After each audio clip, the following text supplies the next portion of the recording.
శ్రీకాకుళం జిల్లా ఇచ్చాపురం, కాకినాడ, భీమవరం, రావులపాలెం ప్రాంతాలకు చెందిన నలుగురు శ్రీరామ భక్తులైన యువకులు కాకినాడ నుండి అయోధ్య వరకు చేపట్టిన సైకిల్ యాత్ర ఆదివారం ఇచ్చాపురం చేరుకుంది. యూట్యూబర్లైన వెంకటేష్, సతీష్, శివ, చైతన్య ఈ సైకిల్ యాత్రను చేపడుతున్నారు.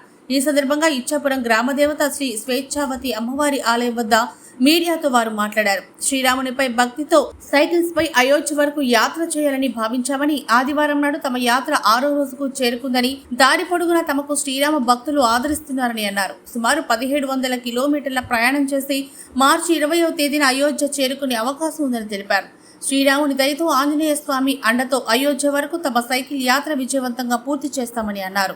ముందుగా అందరికి కూడా జై శ్రీరామ్ అండి. సో మేమైతే అయోధ్యకి సైకిల్ యాత్ర ద్వారా వెళ్ళాలని అయితే నిర్ణయించుకున్నాం. సో మేమందరం కూడా యూట్యూబర్స్ అండి. యూట్యూబ్లో ఫుడ్ వీడియోస్ అయితే చేస్తూ ఉంటాం అండి. సో మనోడు వచ్చేసి భీమవరం సతీష్ అండ్ రావులపాలెం నుంచి క్రేజీ చైతు అనేసి మనోడి పేరు చైతన్య. సో మాది మామబ్రో ఫుడ్ బ్లాగ్స్ అండి, కాకినాడ. సో మేమందరం కూడా ఫుడ్ రివ్యూస్ అయితే చేస్తూ ఉండండి, ఫుడ్ రివ్యూ అయితే చేస్తాం. సో ఈ మధ్యకాలంలో అయితే మేము అనుకున్నాం, సో అందరూ కూడా చాలామంది అయోధ్యకి ఫ్లైట్ల మీద వెళ్తున్నారు, సో ట్రైన్ల మీద వెళ్తున్నారు, బస్సుల మీద వెళ్తున్నారని. అలా కాకుండా మనం సైకిల్ యాత్ర ద్వారా వెళ్ళి రాముడి యొక్క గొప్పతనాన్ని మనం తెలియచేద్దామని చెప్పేసి అక్కడి నుంచి అయితే మనం స్టార్ట్ అవ్వడం జరిగిందండి. మేమైతే కాకినాడ నుంచి స్టార్ట్ అయ్యాం, మనోడు రావులపాలెం, భీమవరం నుంచి స్టార్ట్ అయ్యారు. సో సుమారుగా అయితే అది 1700 కిలోమీటర్ల వరకు ఉంటుందండి. మేమైతే ఈ సమ్మర్లో అందరూ కష్టం అంటున్నారు, కానీ మేము రామస్వరం చెప్పుకుంటూ కూడా ఆ శ్రీరాముని తలుచుకుంటూ అయోధ్య వరకు వెళ్ళడం అనేది జరుగుతుంది. సో కాకినాడ నుంచి సుమారుగా 1700 కిలోమీటర్లు వస్తుందండి. అక్కడ వరకు అయితే ఈ నెల మేము 25లోపు చేరుకుందాం అనుకున్నాం. సో మేము స్టార్ట్ అయితే 6 days అవుతుంది. ఇంకా మార్చ్ 2022 లోపు అయితే మేము అనేది అక్కడికి వెళ్దామనేసి అనుకుంటున్నాము.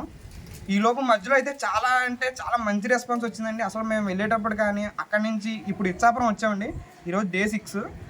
అక్కడి నుంచి ఇక్కడికి వచ్చే వరకు కూడా ప్రతి ఒక్కరు కూడా పెద్దలు పిల్లలని తేడా లేకుండా మాకు వాటర్ బాటిల్ అని, ఫుడ్ అని, తర్వాత నైట్ స్టేయింగ్ అని అన్ని అరేంజ్మెంట్స్ అయితే చేస్తున్నారండి. చాలా హ్యాపీ ఉంది మాకు. అసలు ఇంత మంచి రెస్పాన్స్ ఇచ్చి మేము అక్కడికి వెళ్ళే వరకు ఆ రాముడు, ఆంజనేయ స్వామి మా వెంట ఉండి ఇలాగే అక్కడ వెళ్ళే వరకు మంచిగా ఏ ఆటంకం లేకుండా నడిపిస్తారని చాలా మనస్ఫూర్తిగా కోరుకుంటున్నానండి. ఇక్కడికి వచ్చిన మీడియా ప్రతినిధులు కూడా చాలా ధన్యవాదాలండి. చాలా థ్యాంక్ యూ సార్. అందరికీ జై శ్రీరామ్ అండి. నా పేరు వెంకటేష్. మాది కాకినాడ నుంచి మేము స్టార్ట్ అయ్యాము. మా ఛానల్ నేమ్ వచ్చి మామబ్రో ఫుడ్ బ్లాగ్స్. మేము ఏపీ తెలంగాణ మొత్తం ఫుడ్ బ్లాగ్స్ రివ్యూస్ ఇస్తుంటాము. అయోధ్యకి సైకిల్ యాత్ర ద్వారా స్టార్ట్ అవ్వడానికి మెయిన్ రీజన్ ఏంటంటే, అయోధ్య టెంపుల్ కోసం చాలామంది హిందువులు 500 సంవత్సరాల నుంచి ప్రాణం కోల్పోయారు. ఈ ప్రభుత్వం వచ్చిన తర్వాత అయోధ్య రామ మందిరం అనేది చాలా ప్రతిష్టాత్మకంగా నిర్మించడం జరిగింది.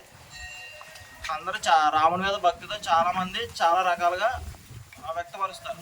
మేము ఈ సైకిల్ యాత్ర ద్వారా మా భక్తిని మేము అందరికీ తెలియజేస్తూ కాకినాడ నుంచి అయోధ్య వరకు సైకిల్ యాత్ర చేయాలనేది నిర్ణయించుకొని ఆ దశగా ముందుకు వెళ్తున్నాము. దీనికి చాలామంది అందరూ అన్ని రకాలుగా సపోర్ట్ చేస్తున్నారు. అయోధ్య చేరుకునే వరకు అందరూ ఇలా సపోర్ట్ చేయాలని కోరుకుంటున్నాం. అందరికీ జై శ్రీరామ్. జై శ్రీరామ్. జై శ్రీరామ్. జై శ్రీరామ్. జై శ్రీరామ్. జై శ్రీరామ్.